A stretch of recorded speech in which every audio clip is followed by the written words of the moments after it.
ಬಿಸಿ ಬಿಸಿ ಅನ್ನದ ಜೊತೆಗೆ ಯಾವಾಗಲೂ ಒಂದೇ ಥರ ಸಾಂಬಾರು ತಿಂದು ಬೇಜಾರಾದಾಗ ನಾವು ತುಂಬ ಸುಲಭವಾಗಿ ಈ ಸಾರನ್ನ ಮಾಡ್ಕೊಳ್ಬಹುದ್ರಿ.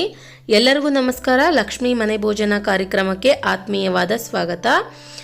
ಇವತ್ತಿನ ದಿನ ರೀ ನಾನು ನಿಮಗೆ ತುಂಬ ಈಸಿಯಾಗಿ ನಾವು ಮನೆಯಲ್ಲಿ ಕೊಬ್ಬರಿ ಸಾಂಬಾರು ಮಾಡ್ಕೊಳ್ಳೋದು ಯಾವ ರೀತಿ ಅಂತ ತೋರಿಸ್ಕೊಡ್ತಾ ಇದ್ದೀನಿ. ಮನೆಯಲ್ಲಿ ಜಾಸ್ತಿಯಾಗಿ ಕೊಬ್ಬರಿ ಇದ್ದಾಗ ಅಥವಾ ನಮ್ಗೆ ಯಾವಾಗಲೂ ಒಂದೇ ಥರ ಸಾರು ತಿಂದು ಬೇಜಾರಾದಾಗ ಈ ಸಾಂಬಾರನ್ನ ಟ್ರೈ ಮಾಡಿರಿ, ಭಾಳ ಚೆನ್ನಾಗಿರ್ತದೆ ಟೇಸ್ಟ್ ಅಂತ ಹೇಳ್ತಾ ಬನ್ನಿರಿ. ಹಾಗಂದ್ರೆ ಇದನ್ನು ಮಾಡೋದು ಯಾವ ರೀತಿ ಅಂತ ನೋಡೋಣ. ಅದಕ್ಕಿಂತ ಮುಂಚೆ ಫ್ರೆಂಡ್ಸ್, ನಿಮ್ಮಲ್ಲಿ ರಿಕ್ವೆಸ್ಟ್ ಏನಂದರೆ ಪ್ಲೀಸ್ ನಮ್ಮ ವಿಡಿಯೋ ನೋಡ್ತೀರಾ, ವಿಡಿಯೋಗೊಂದು ಲೈಕ್ ಮಾಡಿ ಮತ್ತು ಆ ಚಾನಲ್ ಸಬ್ಸ್ಕ್ರೈಬ್ ಮಾಡ್ಕೊಳ್ಳಿ, ಹೀಗೆ ನಮಗೆ ಸಪೋರ್ಟ್ ಮಾಡಿ ಅಂತ ಹೇಳ್ತಾ ಬನ್ನಿ. ಹಾಗಿದ್ರೆ ಇದನ್ನು ಸ್ಟಾರ್ಟ್ ಮಾಡೋಣ. ಮೊದಲೇದಾಗಿ ಒಂದು ಮಿಕ್ಸಿ ಜಾರ್ ತೊಗೊಳ್ಳಿ. ಇದಕ್ಕೆ ಇವಾಗ ನಾನಿಲ್ಲಿ ಕೊಬ್ಬರಿ ಹಾಕ್ತಾ ಇದ್ದೀನಿ 1 ಕಪ್ನಷ್ಟು. 1 ಟೊಮೊಟೊ ಹಣ್ಣು ಹಾಕ್ಕೊಳ್ಳಿ, ಅರ್ಧ ಚಮಚದಷ್ಟು ಧನಿಯಾ ಬೀಜ, 4 ಲವಂಗ, 2 ಏಲಕ್ಕಿ ಹಾಕ್ಕೊಳ್ಳಿ, ಅರ್ಧ ಚಮಚದಷ್ಟು ಗಸಗಸೆ, 4 ರಿಂದ 5 ಹಸಿಮೆಣಸಿನ್ಕಾಯಿ ಹಾಕ್ಕೊಳ್ಳೋಣ. ಇದಕ್ಕೆ ಇವಾಗ ಸ್ವಲ್ಪ ನೀರು ಸೇರಿಸ್ಬಿಟ್ಟು ಗ್ರೈಂಡ್ ಮಾಡ್ಕೊಳ್ಳಿ. ನೋಡಿ, ಇವಾಗ ನಾನಿಲ್ಲಿ ಈ ರೀತಿಯಾಗಿ ಗ್ರೈಂಡ್ ಮಾಡ್ಕೊಂಡ್ಬಿಟ್ಟು ರೆಡಿ ಮಾಡಿಬಿಟ್ಟು ಇಟ್ಕೊಂಡಿದ್ದೀನಿ. ಗ್ಯಾಸ್ ಆನ್ ಮಾಡ್ಕೊಂಡ್ಬಿಟ್ಟು ಒಂದು ಪಾತ್ರೆ ಇಟ್ಕೊಳ್ಳಿ. ಪಾತ್ರೆ ಬಿಸಿ ಆದ ನಂತರ ಎಣ್ಣೆ ಹಾಕ್ಕೊಳ್ಳೋಣ. ಎಣ್ಣೆ ಬಿಸಿ ಆದ ನಂತರ ಇದಕ್ಕೆ ಇವಾಗ ನಾವು ಸ್ವಲ್ಪ ಜೀರಿಗೆ ಮತ್ತು ಸಾಸಿವೆ ಹಾಕ್ಕೊಳ್ಳೋಣ.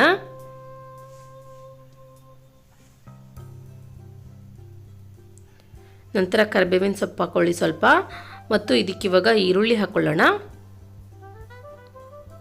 ಇದನ್ನ ಇವಾಗ ಒಂದ್ಸಲ ಚೆನ್ನಾಗಿ ಫ್ರೈ ಮಾಡ್ಕೊಳ್ಳಿ.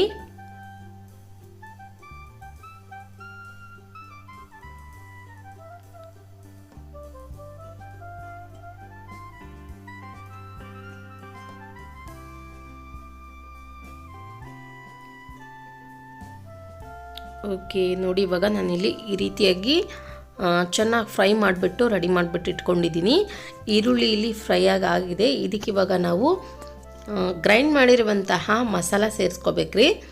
ಕೊಬ್ಬರಿ ಮಿಶ್ರಣ ಹಾಕೋರಿ. ಇದಕ್ಕೆ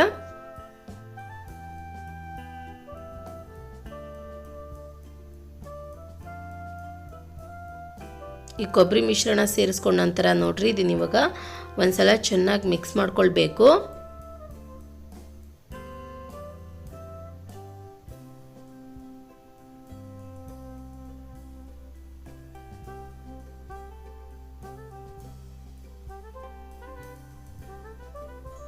ಈ ಥರ ಮಿಕ್ಸ್ ಮಾಡ್ಕೊಂಡ ನಂತರ ಇದಕ್ಕೆ ನಾವು 1 ಚಿಟಿಕೆಯಷ್ಟು ಅರಿಶಿಣ ಪುಡಿ ಹಾಕ್ಕೊಳ್ಳೋಣ, 1.5 ಚಮಚದಷ್ಟು ಖಾರದ ಪುಡಿ, ನಂತರ ರುಚಿಗೆ ತಕ್ಕಷ್ಟು ಉಪ್ಪು ಹಾಕೋರಿ. ಇದಕ್ಕೆ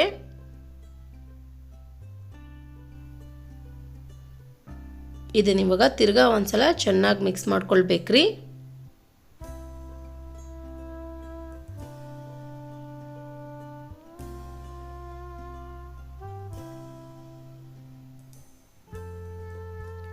ಓಕೆ, ನೋಡ್ರಿ ಇವಾಗ ನಾನಿಲ್ಲಿ ಈ ರೀತಿಯಾಗಿ ಮಿಕ್ಸ್ ಮಾಡ್ಕೊಳ್ತಾ ಇದ್ದೀನಿ. ನಾವು ಹಾಕಿರುವಂತಹ ಮಸಾಲೆ ಎಲ್ಲ ಸ್ವಲ್ಪ ಹಸಿ ವಾಸನೆ ಹೋಗಿದೆ ಚೆನ್ನಾಗಿ. ಇದಕ್ಕೆ ಇವಾಗ ನೀರು ಹಾಕ್ಕೊಳ್ಳೋಣ. ನೀರು ನಿಮಗೆ ಎಷ್ಟು ಬೇಕಷ್ಟು ನೋಡ್ಕೊಂಡ್ಬಿಟ್ಟು ಹಾಕ್ಕೊಳ್ಳಿ. ಸಾಂಬಾರು ಸ್ವಲ್ಪ ತಿಳಿ ಆಗಬೇಕಿದು ಕೊಬ್ಬರಿ ಸಾಂಬಾರು ಅಂದರೆ.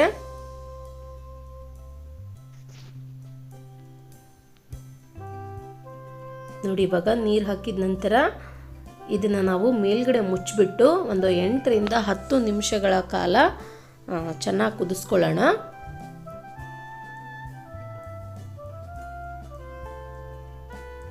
ಒಂದು 10 ನಿಮಿಷ ರೆಡಿಯಾಗಾಗದು ನೋಡ್ರಿ. ಇವಾಗ ಪರ್ಫೆಕ್ಟಾಗಿ ಇಲ್ಲಿ ಕೊಬ್ಬರಿ ಸಾಂಬಾರು ರೆಡಿಯಾಗಿದೆ. ತುಂಬ ಅಂದರೆ ತುಂಬ ಚೆನ್ನಾಗಾಗ್ಯದ್ರಿ ಟೇಸ್ಟ್ ಅಂತೂ.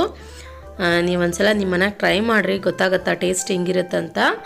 ಈ ಹೋಳಿಗೆ ಸಾಂಬಾರು ಉಣ್ತೀವಲ್ವ ಅದೇ ರುಚಿ ಬರುತ್ತೆ. ನೀವು ಸ್ವಲ್ಪ ಬೆಲ್ಲ ಕೂಡ ಸೇರಿಸ್ಕೊಳ್ಳಿ. ಇದಕ್ಕೆ ಬೆಲ್ಲ ಹಾಕ್ಕೊಳ್ಳೋದ್ರಿಂದ ಸ್ವಲ್ಪ ಸಾಂಬಾರು ರುಚಿ ಜಾಸ್ತಿಯಾಗಿ ಹಾಕತಿ. ಕೊನೆಯದಾಗಿ ಸ್ವಲ್ಪ ಕೊತ್ತಂಬರಿ ಸೊಪ್ಪು ಹಾಕಿದ ನಂತರ ಚೆನ್ನಾಗಿ ಮಿಕ್ಸ್ ಮಾಡ್ಕೊಂಡ್ಬಿಟ್ಟು ಸರ್ವ್ ಮಾಡ್ಕೊರಿ. ನೋಡಿದ್ರಲ್ಲ ಯಾವ ರೀತಿಯಾಗಿ ನಾವು ಭಾಳ ಸಿಂಪಲಾಗಿ ಭಾಳ ಈಸಿಯಾಗಿ ಕೊಬ್ಬರಿ ಸಾಂಬಾರು ಮಾಡ್ಕೊಳ್ಳೋದು ಅಂತ. ನಾ ಮಾಡಿರೋ ಈ ರೆಸಿಪಿ ನಿಮಗೆ ಇಷ್ಟ ಆಗಿದೆ ಅಂದ್ಕೊಂಡಿದ್ದೀನಿ ರೀ. ಇಷ್ಟ ಆಗಿದ್ರೆ ತಪ್ಪದ ಒಂದು ಲೈಕ್ ಕೊಡಿರಿ ಮತ್ತು ನಮ್ಮ ಚಾನಲ್ಗೆ ಸಪೋರ್ಟ್ ಮಾಡಿ, ಸಬ್ಸ್ಕ್ರೈಬ್ ಆಗಿ. ಮುಂದಿನ ಒಂದು ಒಳ್ಳೆ ರೆಸಿಪಿಯೊಂದಿಗೆ ಬರ್ತೀನಿ ರೀ. ಅಲ್ಲಿವರೆಗೂ ನೋಡ್ತಾ ಇರಿ ಲಕ್ಷ್ಮಿ ಮನೆ ಭೋಜನ ಕಾರ್ಯಕ್ರಮ. ಧನ್ಯವಾದಗಳು.